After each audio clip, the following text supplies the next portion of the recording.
Assalamualaikum warahmatullahi wabarakatuh. Perkenalkan, nama saya Muamana, berasal dari kota Probolinggo, dan saya mahasiswi Manajemen Bisnis Syariah, Fakultas Ekonomi dan Bisnis Islam, Institut Agama Islam Negeri Tulungagung.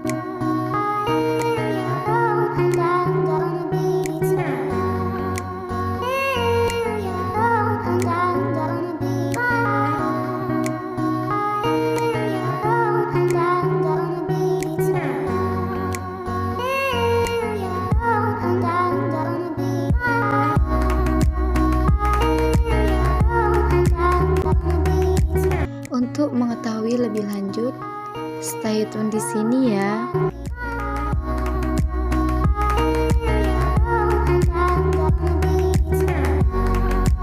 Saya akan memaparkan sedikit mengenai hasil dari praktik pengalaman lapangan saya yang telah dilaksanakan selama 40 hari dimulai dari tanggal 18 Januari sampai tanggal 26 Februari 2021 yang bertempat di Toko Wawan, Desa Patokan, Kecamatan Bantaran, Kabupaten Probolinggo.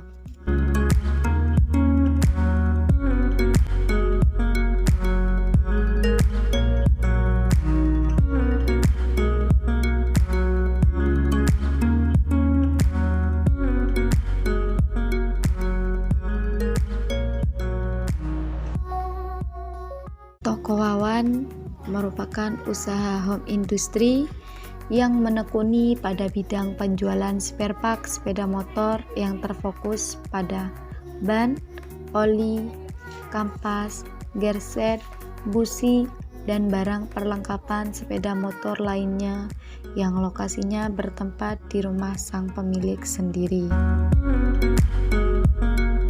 Usaha ini didirikan oleh Ibu Sani Murniati pada tahun 2012 dan sudah memiliki izin usaha mikro dan kecil pada tahun 2014.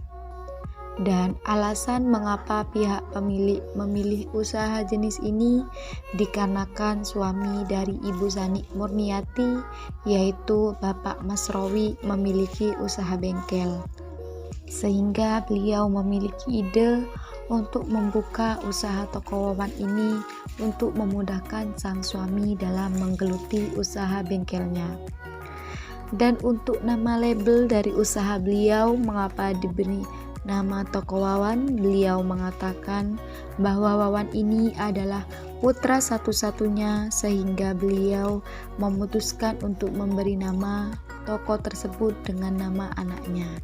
Menurut beliau juga agar mempermudah masyarakat yang berada di daerah sana untuk lebih mengenal toko tersebut dan mudah untuk mencari lokasi toko tersebut.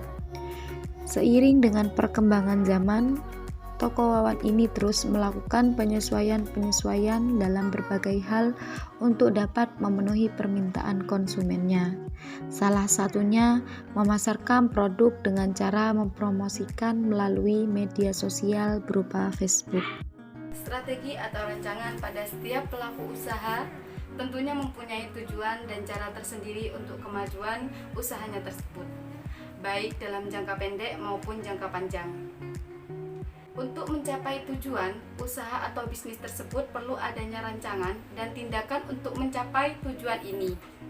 Sedangkan pemasaran merupakan salah satu kegiatan-kegiatan penting dalam usaha atau bisnis yang pokok dilakukan dalam usahanya. Untuk mengembangkan bisnisnya dalam mempertahankan kelangsungan hidup, usaha atau bisnis untuk mendapatkan keuntungan. Dan menurut Kotler dan Kepler 2006, definisi pemasaran dibedakan menjadi dua, yakni divisi sosial dan divisi manajerial. Menurut divisi sosial, pemasaran adalah suatu proses sosial di mana individu dan kelompok memperoleh apa yang diinginkan dan dibutuhkan melalui proses penciptaan, penawaran, dan pertukaran bebas produk dan jasa dengan nilai tertentu antara satu dengan yang lain. Sedangkan menurut divisi manajerial, pemasaran sering diartikan sebagai seni menjual produk. Namun, bagian paling terpenting dari pemasaran bukanlah menjual. Adapun divisi pemasaran menurut American Marketing Association menawarkan divisi formal pemasaran sebagai suatu fungsi, organisasi dan serangkaian proses untuk menciptakan, mengomunikasikan dan memberikan nilai kepada pelanggan dan untuk mengelola hubungan pelanggan dengan cara menguntungkan organisasi dan pemangku kepentingan-kepentingan tersebut. Strategi pemasaran dapat dipandang sebagai salah satu dasar yang dipakai dengan menyusun perencanaan perusahaan secara menyeluruh. Setelah saya melakukan wawancara dan beberapa kali melakukan kunjungan, saya menemukan beberapa permasalahan dan kendala, yakni menurunnya pemasaran sehingga menyebabkan penurunan pendapatan secara signifikan atau drastis yang diakibatkan oleh adanya pandemi COVID-19. Dan untuk mengatasi masalah tersebut, kami menggunakan strategi pemasaran untuk meningkatkan kembali pendapatan yang telah menurun akibat pandemi tersebut, yakni melakukan optimasi value promotion canvas. Karena value promotion canvas ini sendiri merupakan suatu alat untuk memahami bagaimana perilaku pelanggan, dan metode ini sangat membantu suatu lembaga dan usaha untuk menghasilkan produk yang nantinya bisa menarik pelanggan. Dan usaha Ibu Sani Murniati ini setelah pandemi COVID sudah mulai menerapkan sistem ini untuk meningkatkan pendapatannya kembali. Dan yang kedua, memberlakukan sistem utang tanpa bunga. Menurut pemilik usaha, sistem ini juga digunakan karena menurut beliau sistem ini juga membantu meningkatkan pendapatan di usahanya tersebut. Dan mengapa sistem ini diberlakukan? Alasan beliau karena usaha ini berdiri di tengah-tengah pedesaan sehingga rata-rata penghasilan masyarakatnya kecil, dan dengan adanya sistem ini bisa mempermudah masyarakat tetap membeli produk di toko Wawan ini. Sistem ini memberlakukan kepada masyarakat yang mengutang di toko tersebut diberi jangka waktu 1-2 minggu pelunasan. Dan sistem ini sebenarnya dikhususkan kepada pelanggan yang sudah lama menjadi konsumen tetap.